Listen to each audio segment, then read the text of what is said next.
Shalom Elohim, haleluya, puji nama Tuhan. Semangat pagi, Bapak Ibu Saudara yang dikasihi Tuhan kita Yesus Kristus. Jumpa lagi bersama saya Pendeta Samuel Mabuntu dalam Renungan Pagi ke 2829 hari. Renungan pagi ini mengudara. Puji Tuhan. Bapak Ibu Saudara yang dikasihi Tuhan, sebelum kita membaca, mendengarkan, dan merenungkan firman Tuhan hari ini, mari kita berdoa. Minta pimpinan Roh Kudus. Kita berdoa.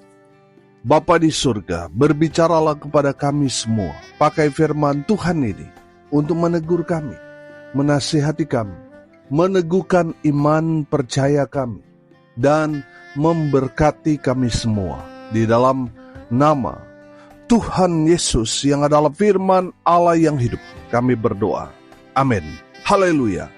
Bapak Ibu Saudara yang dikasihi Tuhan, bersama dengan saya kita akan belajar Alkitab dari kitab Kejadian sampai kitab Wahyu. Mari buka Alkitab kita. Ibrani pasal 12 ayat 16 dan ayat 17. Demikian firman Tuhan.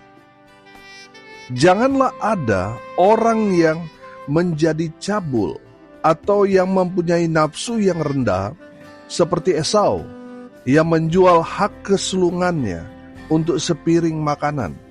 Sebab kamu tahu bahwa kemudian ketika ia hendak menerima berkat itu, ia ditolak.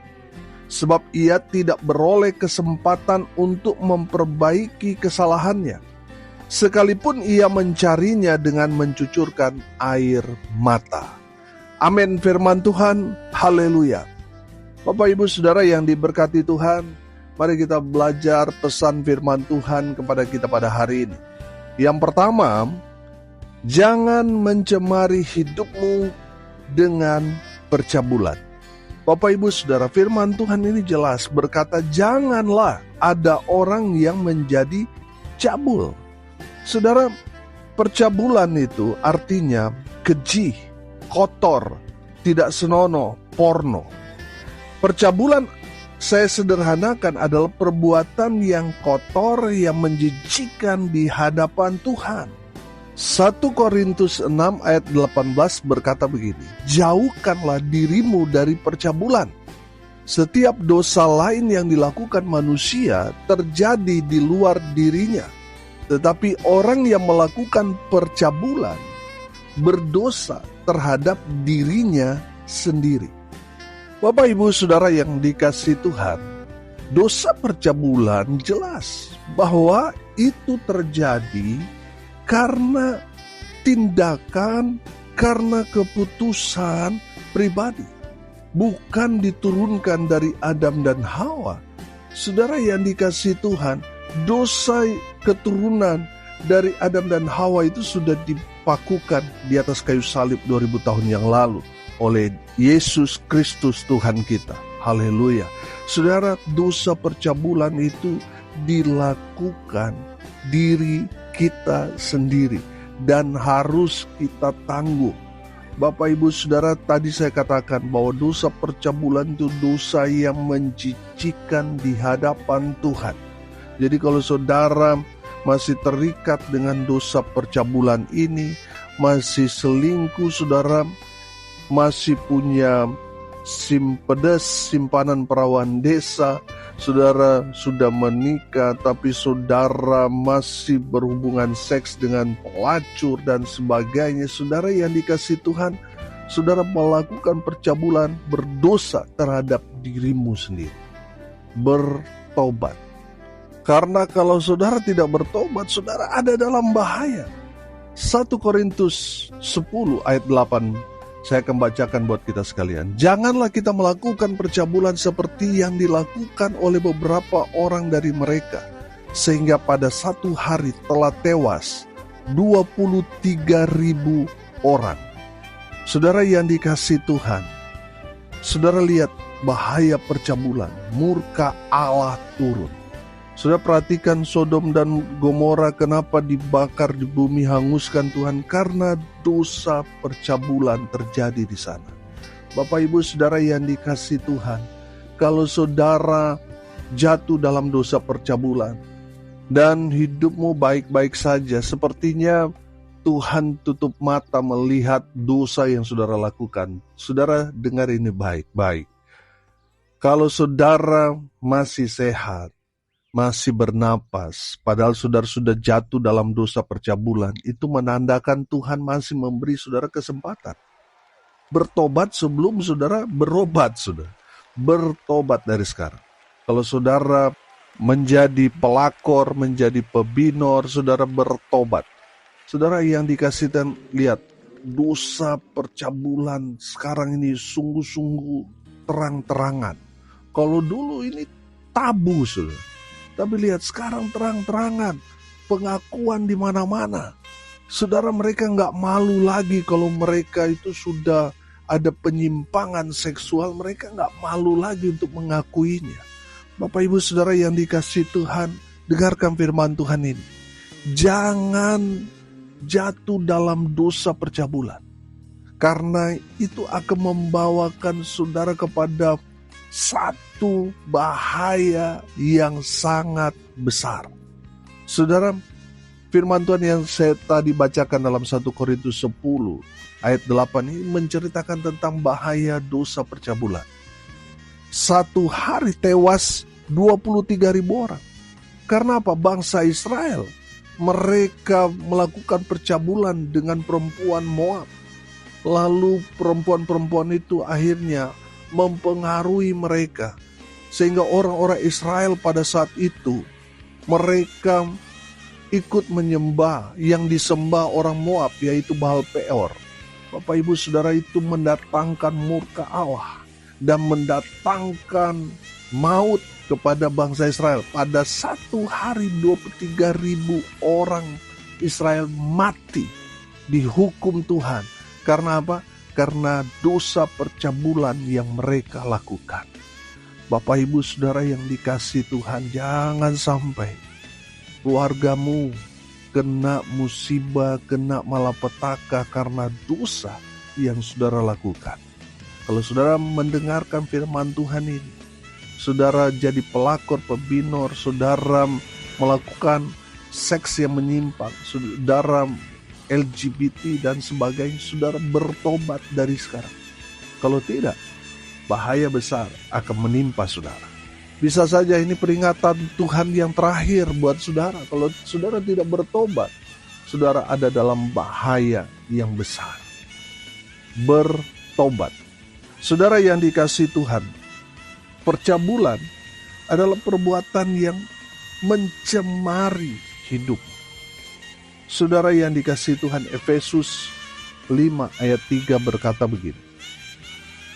Tetapi percabulan dan rupa-rupa kecemaran atau keserakahan disebut saja pun jangan di antara kamu, sebagaimana sepatutnya bagi orang-orang kudus. Saudara perhatikan di sini bahwa disebut saja pun jangan. Karena itu apa? Menjijikkan di hadapan Tuhan. Bapak Ibu Saudara yang dikasih Tuhan, firman Tuhan berkata bahwa kita belum berbuat, tapi kita sudah mengolah pikiran apa yang kita lihat, sehingga membawa pikiran kita kepada arah percabulan aja sudah jatuh dalam dosa percabulan. Apalagi berbuat, lebih parah saudara. Bapak Ibu Saudara yang dikasih Tuhan, kenapa kita harus menjaga hidup kita supaya tetap kudus? Karena Tuhan mau tinggal dalam kehidupan saudara dan saya. Amin. Roh Tuhan itu kudus, makanya kita harus kudus. Hati, pikiran, dan perbuatan kita harus kudus. Amin. Makanya firman Tuhan tadi katakan, disebut saja pun jangan. Karena apa? Itu kotor, itu menjijikan di hadapan Tuhan. Haleluya. Bapak Ibu Saudara yang dikasihi Tuhan, pesan firman Tuhan ini katakan, jangan mencemari hidupmu dengan percabulan. Kalau saudara mendengar firman Tuhan hari ini, saya percaya Tuhan mau saudara bertobat hari ini. Amin. Supaya apa saudara? Supaya saudara hidup dalam perkenanan Tuhan. Kalau sudah mendengarkan firman Tuhan ini, saudara bertobat, saya percaya Tuhan senang dengan pertobatan saudara. Pertobatan sudah membuat Tuhan bersukacita. Surga bertepuk tangan karena pertobatan saudara. Amin. Saudara, kalau saudara sudah bertobat, jangan lagi berbuat dosa. Saudara, beberapa hari yang lalu kita belajar tentang Rahab. Rahab ini seorang pelacur, tapi dia hidup dalam pertobatan. Sehingga tidak heran saudara bahwa silsilah Yesus, leluhur Yesus itu menetes darah dari Rahab, si pelacur dari Yeriko itu. Haleluya. Saudara yang dikasihi Tuhan, saya menangkap pesan di sini bahwa kalau saudara bertobat, saudara hidup dalam kebenaran, saudara akan melahirkan generasi-generasi yang hebat, yang diberkati Tuhan, dipakai Tuhan dengan dahsyat. Amin. Haleluya. Bapak Ibu Saudara yang dikasihi Tuhan, kalau kita melihat sekarang ini, kedatangan Tuhan sudah sangat-sangat nyata. Makanya saudara lihat, iblis bekerja dengan luar biasa, membuat banyak orang jatuh dalam dosa percabulan. Bukan hanya jemaat yang jatuh, hamba-hamba Tuhan juga banyak yang jatuh karena dosa percabulan. Saudara dan saya harus menjaga hidup saudara dan saya supaya kita tetap hidup dalam kekudusan. Amin. Yang kedua, pesan firman Tuhan ini, jangan menjual hak kesulungan sama seperti yang dilakukan Esau. Saudara, kalau saya sederhanakan, jangan menjual imanmu kalau dalam konteks sekarang ini. Saudara yang dikasihi Tuhan, kita diberi contoh dalam firman Tuhan ini seperti Esau yang menjual hak kesulungannya hanya untuk apa? Sepiring makanan Brenebon. Bapak Ibu Saudara yang dikasihi Tuhan, dia menyepelekan hak kesulungan. Padahal kita tahu bahwa anak sulung itu mendapat perhatian lebih, mendapat harta warisan lebih daripada adik-adiknya. Dia menjadi pengganti orang tua kalau orang tuanya meninggal dunia. Saudara yang dikasihi Tuhan, hak kesulungan itu adalah hak istimewa. Amin. Tapi dia sepelekan hak kesulungannya hanya karena semangkuk makanan. Saudara yang dikasihi Tuhan, ada berapa banyak orang Kristen yang melakukan dosa yang sama yang dilakukan oleh Esau, yang menjual hak kesulungannya, kalau dalam konteks sekarang, menjual imannya hanya karena masalah perut, hanya karena masalah makanan. Saudara, saya banyak mendengar orang-orang Kristen akhirnya murtad. Karena apa saudara? Karena dapat sembako. Orang-orang yang menjual iman mereka karena makanan, karena perut, karena pangkat, karena jabatan, karena karir, mereka akan bernasib sama seperti Esau, yang kemudian ketika ia hendak menerima berkat, ia ditolak. Bapak Ibu Saudara, saya mau bilang, keselamatan itu hanya ada satu jalan, hanya melalui Yesus Kristus Tuhan. Tidak ada keselamatan di luar Yesus, tidak ada, hanya melalui Yesus Kristus Tuhan. Dan semua kepercayaan, keyakinan mengakui bahwa saat ini Yesus Kristus ada di surga. Amin. Karena dia berasal dari surga, dia datang 2000 tahun yang lalu, datang ke dalam dunia ini. Dia memberitahukan jalan menuju surga. Saudara, betapa bodohnya kita kalau kita sudah tahu kebenaran, kita sudah tahu jalan menuju surga, lalu kita tinggalkan hanya karena masalah perut. Betapa bodohnya kita menukar keselamatan hanya karena makanan, sembako yang sementara. Yang sekarang kita makan, besok kita pergi ke toilet untuk membuang makanan yang kita makan satu hari sebelumnya. Bapak Ibu Saudara yang dikasihi Tuhan, banyak orang menuhankan perut mereka, sehingga mereka mengabaikan keselamatan kekal yang Kristus Yesus sudah berikan kepada orang-orang percaya. Saya bilang orang-orang yang murtad, orang-orang yang meninggalkan iman mereka hanya karena perkara-perkara dunia, itu orang bodoh. Saudara yang dikasihi Tuhan, Ibrani 10 ayat 35. Sebab itu janganlah kamu melepaskan kepercayaanmu, karena besar upah yang menantinya. Haleluya. Sebesar apapun tantangan, penganiayaan, penderitaan yang saudara dan saya sedang alami saat ini, saudara jangan melepaskan kepercayaanmu. Karena apa saudara? Karena upahnya itu sangat-sangat besar. Amin. Karena upah yang Tuhan janjikan itu bicara tentang keselamatan hidup. Amin.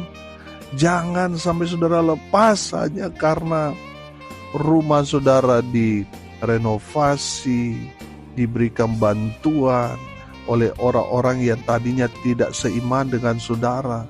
Lalu saudara mendapat bantuan itu, saudara dapat sembako. Saudara yang dikasihi Tuhan, jangan sampai hanya karena perkara-perkara yang sementara, saudara melepas yang kekal. Bapak Ibu Saudara yang dikasihi Tuhan, tetap setia.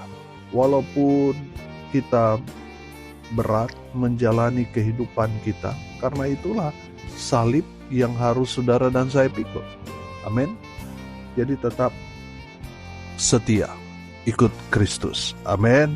Jangan menjual iman kita hanya karena makanan, hanya karena ingin mendapat fasilitas, karena mau mendapat kekayaan, dapat jodoh, supaya naik pangkat, naik jabatan. Saudara menjual iman saudara. Saudara memang kelihatan di dunia saudara hebat, kaya raya, karir saudara naik, tapi itu hanya sementara. Lihat Esau, karena menyepelekan hak kesulungannya, ketika dia datang memohon berkat kepada bapaknya, dia tidak dapat berkat. Bapak Ibu Saudara yang dikasihi Tuhan, jangan sampai kita melakukan hal yang sama, menyepelekan hak kesulungan. Kalau bicara sekarang, bicara tentang iman, kita sepelekan iman kita, itu akan berakibat fatal. Ketika kita ingin mendapat berkat dari Tuhan, tapi kita kemudian ditolak. Bapak Ibu Saudara yang dikasihi Tuhan, seberat apapun hidup, jangan menjual iman. Tetap setia, ikut Tuhan. Amin. Haleluya. Hari ini kita belajar dua hal. Jangan mencemari hidupmu dengan percabulan. Yang kedua, jangan menyepelekan iman percayamu kepada Kristus Yesus Tuhan. Jangan menjual imanmu hanya karena masalah perut. Amin. Mari kita berdoa. Terima kasih Bapa di surga atas kebenaran firman yang sungguh memberkati kami. Berkati semua pendengar dimanapun mereka berada. Tuhan memberkati hidup mereka. Rumah tangga mereka diberkati. Usaha, pekerjaan, pelayanan mereka dibuat beruntung, berhasil dalam segala hal. Mereka yang sakit Tuhan sembuhkan. Mereka yang lemah Tuhan kuatkan. Tuhan hibur mereka yang berduka cita. Dan hamba berdoa biarlah berkat surga turun memenuhi semua pendengar. Bapak Ibu Saudara yang dikasihi Tuhan, arahkanlah hatimu kepada Tuhan dan terimalah berkat dari Tuhan Yesus. Tuhan memberkati engkau dan melindungi engkau. Tuhan menyinari engkau dengan wajah-Nya dan memberi engkau kasih karunia. Tuhan menghadapkan wajah-Nya kepadamu dan memberi engkau damai sejahtera di dalam nama Tuhan Yesus, sumber daripada segala berkat. Bapak Ibu Saudara yang percaya, diberkati Tuhan, katakan amin. Puji Tuhan.